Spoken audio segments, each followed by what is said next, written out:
monde, bienvenue à nouveau sur ma chaîne. Aujourd'hui, on se retrouve pour une nouvelle vidéo. On va parler de deux sujets. Premièrement, on va parler des spécificités des bourses d'entrée au Canada, soit les bourses d'exemption et les bourses gratuites, ok? Bourses gratuites donc 2022-2023. Et enfin, on va parler des travailleurs qualifiés qui voudraient venir au Canada. Il y a beaucoup de personnes qui m'ont écrit sur Facebook, sur Instagram pour me dire qu'ils avaient déjà leur passeport, qu'ils pouvaient payer des billets d'avion, mais qu'ils voulaient rentrer au Canada. Cependant, ça ne marche pas comme ça. Pour rentrer au Canada, ça prend tout qu'un processus. Il faut avoir un profil. Est-ce que vous voulez venir comme étudiant, comme travailleur ou je sais pas, ok? Donc, dans cette vidéo, je vais vraiment vous répondre comme il faut. Je vais vraiment vous donner plus d'informations, plus de clarté pour que vous puissiez comprendre. Si vous n'avez pas compris mes vidéos, je sais que la plupart des personnes qui me suivent ne vont pas vraiment voir les liens en barre d'infos, mais dans cette vidéo, je vais essayer de vous éclairer un peu plus. Donc, premièrement, ok, on va parler des bourses d'exemption. Bourses d'exemption. Donc, si je recommence, les bourses d'exemption sont des bourses qui n'éliminent pas les frais de scolarité, mais ils vont vous permettre de payer moins de frais de scolarité supplémentaires. Je sais que une fois de plus, c'est pas clair. Je m'explique. Si par exemple, vous avez eu une bourse d'exemption de 2000 dollars et que vos frais de scolarité équivaut à 16 000 dollars, donc vous allez faire 16 000 dollars moins 2000 dollars, il va vous rester 14 000 dollars. Donc, vous allez payer votre scolarité à 14 000 dollars et non à 16 000 dollars. Donc, c'est vraiment ça les frais d'exemption. Les frais d'exemption ne veulent pas dire que vous n'allez plus rien payer, quoi. C'est-à-dire que vous allez avoir une session d'été gratuite, une session d'automne gratuite, une session d'hiver gratuite. Vraiment, les frais d'exemption ou les bourses d'exemption, c'est les frais qui vont vous aider à ne pas payer des frais supplémentaires, ok? C'est vraiment pour diminuer la dette de vos frais de scolarité ou alléger vos frais de scolarité. Par exemple, pour les étudiants qui ont des gros montants à payer, par exemple 18 000 dollars, quand on lève un demi-dollar, ben, ce demi-dollar-là, tu peux payer ton loyer avec, tu peux, je sais pas, préparer tes fournitures scolaires, tu peux te préparer pour l'hiver aussi, tu peux même commencer tes cours de permis de conduire, quoi. Donc, ça aide quand même. Et pour ce faire, une fois de plus, les bourses d'exemption, il faut déjà avoir été admis dans un programme. Donc, faites vos demandes d'admission et ensuite étudiez à temps complet. Ce qui revient à dire que ces bourses-là sont accessibles aux étudiants internationaux qui sont déjà même sur le sol canadien et aussi pour les étudiants internationaux qui ne sont pas encore venus.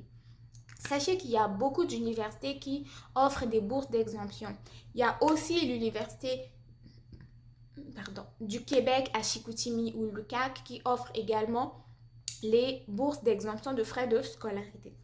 Tout ce que vous avez à faire, c'est simplement vous rendre sur le site de l'université que vous voulez ou simplement aller voir les liens que je mets dans mes vidéos, que j'ai mis sur la vidéo qui parlait des bourses d'exemption et dérouler vraiment la barre d'infos, lisez comme il faut, prenez votre temps afin vraiment de voir c'est quoi les critères d'admissibilité, c'est quoi les critères d'exclusion, qu'est-ce qu'il faut faire, quand et comment. Donc ça, c'était vraiment plus les bourses d'exemption. Maintenant, quand je parle des bourses entièrement financées ou des bourses gratuites, ces bourses-là sont vraiment gratuites. Et pour la plupart d'entre eux que j'ai mis dans ma vidéo précédente, les liens sont en barre d'infos. Quand quelqu'un me demande, Alliance, comment je fais pour postuler? Est-ce que tu peux postuler pour moi? Non. Moi, je ne peux pas postuler pour vous parce que je ne suis pas consultante en immigration. Je ne veux aucunement avoir des problèmes avec l'immigration. Je ne veux pas m'hasarder à le faire pour l'un ou pour l'autre.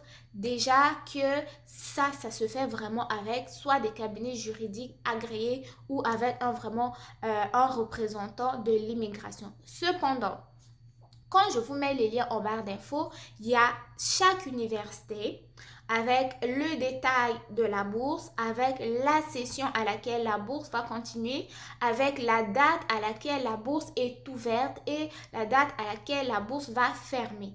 Si par exemple vous prenez, je sais pas, je prends au hasard, hein, une bourse de l'Université de Montréal.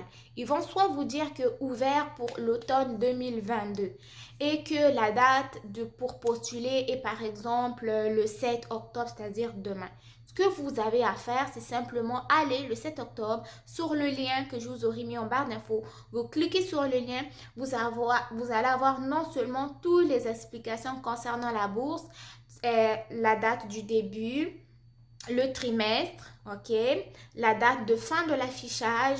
Vous allez avoir également si cette bourse-là est ouverte à tous les programmes. Ok, est-ce que c'est juste une bourse pour la recherche? Est-ce que c'est juste une bourse du premier cycle? Est-ce que c'est juste une bourse pour la maîtrise? Est-ce que c'est juste une bourse pour le doctorat? Ok, tout ça, vous allez l'avoir vraiment dans le lien en barre d'infos propre à l'université. Je n'ai pas mis les liens pour chaque université, mais j'ai mis un gros lien qui va rassembler toutes les universités. Vous allez avoir l'Université de Montréal, je pense qu'il y a d'autres universités aussi, mais vous allez vraiment vous rendre compte que chaque université a son lien pour postuler. Ça, c'est pour les bourses entièrement financées. Maintenant, les éclaircissements pour ces bourses-là. Quand je parle une fois de plus pour les bourses entièrement financées, ça veut dire que ces bourses-là vont payer votre logement, vont payer même votre billet d'avion, vont payer vos frais de scolarité, vont payer votre nourriture, vont payer votre transport, vont payer vos habillements. Ce que vous avez à faire, c'est bien évidemment juste étudier. Quelque chose que je voulais rajouter, vous allez vous rendre compte que ces bourses-là aussi vont quand même, malgré qu'ils soient entièrement financés, vont tenir compte de l'excellence du dossier académique. Oui, c'est gratuit, oui, mais c'est pas tout le monde qui va avoir accès à cette bourse. Ça va prendre un excellent dossier académique, c'est-à-dire que pour une personne qui performe, même si pas extra performeur, mais quelqu'un qui est quand même bon à l'école, quelqu'un qui a quand même des bonnes moyennes, quelqu'un qui s'exprime bien. Donc, tout cela, vous allez vraiment l'avoir dans les bourses. Et la plupart de ces bourses-là vont être plus vraiment au niveau des universités anglophones. Ici, au Canada, il y a plus d'universités anglophones parce que tout le reste du Canada est anglophone, à part le Québec et le Nouveau-Brunswick qui est bilingue, mais le Québec, c'est vraiment plus francophone. Raison pour laquelle vous allez voir que la plupart des bourses vont être plus dans les universités anglophones. Ces universités-là sont vraiment réputées pour avoir des bourses entièrement financées partout dans le monde et beaucoup d'étudiants internationaux y ont accès. Sachez qu'il y a même des bourses, toujours dans le lien que je vous mets en barre d'infos, ces bourses-là, eux, ils sont vraiment dédiés pour des étudiants qui ont des difficultés financières, qui ont de la misère à payer les frais de scolarité, même pour payer, je sais pas, ces bourses-là vraiment, hein, ils vont être dédiés pour des gens qui ont des difficultés en matière d'argent. Et sachez que tout le monde, une fois de plus, peut postuler. Que tu sois très bon à l'école, que tu sois bon à l'école, que tu sois moyen, mais il faut quand même que tu aies quelque chose dans le cerveau. Parce que ici, la formation est très stricte, ok?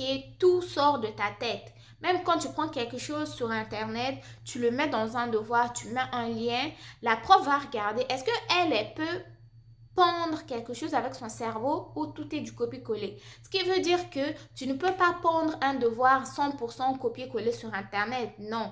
En plus, ici, le plagiat est très sanctionné, raison pour laquelle au niveau des études, vraiment, ils vont viser l'excellence académique. Ensuite de ça, je vais apporter une autre précision. Les bourses sont ouvertes à tout le monde. Quand je dis tout le monde, c'est pour tous les niveaux de formation. Ils sont offerts pour le baccalauréat, pour la maîtrise, pour le doctorat, pour la recherche, au niveau collégial, c'est-à-dire diplôme d'études collégiales, donc une formation qui va être plus technique au DEC pour, je sais pas, une formation d'environ 3 ans au cégep, et aussi pour les formations professionnelles. Les formations professionnelles, sachez que la plupart de ces bourses-là vont vraiment plus viser les formations de 1800 heures de formation. Donc, pour les formations de 6 mois et moins, il y a vraiment moins de bourses qui sont disponibles. Mais pour tous les autres, les bourses sont disponibles. Donc, il n'y a vraiment pas de discrimination en termes de formation. Si tu veux une formation professionnelle, tu vas avoir accès à la bourse. Si tu veux une formation collégiale, tu vas avoir accès à la bourse. Si tu veux une formation universitaire, tu vas avoir aussi accès à la bourse. Sachez aussi qu'il y a des bourses qui existent qui s'appellent bourses de la francophonie. Ces bourses-là sont disponibles dans tous les pays francophones, la plupart aussi en Afrique. Par exemple, si tu es en RDC, tu peux aller, je ne sais pas s'il y a un agent de la francophonie de ton pays, chercher les bourses qui sont disponibles. Oui, le Canada donne des bourses de la francophonie aux étudiants de partout dans le monde qui sont francophones. Donc, n'hésitez pas à aller aussi au niveau de vos pays, d'aller vous référer, je ne sais pas, aux organismes comme les organismes qui s'occupent vraiment de la francophonie et leur questionner au niveau des bourses du Canada qui sont disponibles. Donc, j'espère que je vous aurai éclairci un peu vraiment plus au niveau des bourses et sachez que vous êtes capable de postuler vous-même. Ne faites pas confiance à quelqu'un, faites vraiment vos démarches vous-même. Maintenant, pour la personne qui m'avait demandé que si j'ai une bourse d'exemption ou entièrement financée, est-ce que j'ai besoin d'un garant? Non, vu que la bourse est entièrement financée, la bourse prend tout en charge. Là, tu n'auras pas besoin de garant. Donc, allez postuler. Ne tardez pas, les bourses 2022-2023 sont ouvertes. Allez consulter les liens en barre d'infos et sachez que tout est toujours sujet à changement, ok? Donc, n'hésitez pas, lancez-vous et tentez votre chance. J'espère que la vidéo vous aura plu. Si tel est le cas, likez, partagez, abonnez-vous. On se retrouve très très bientôt pour une nouvelle vidéo. Au revoir.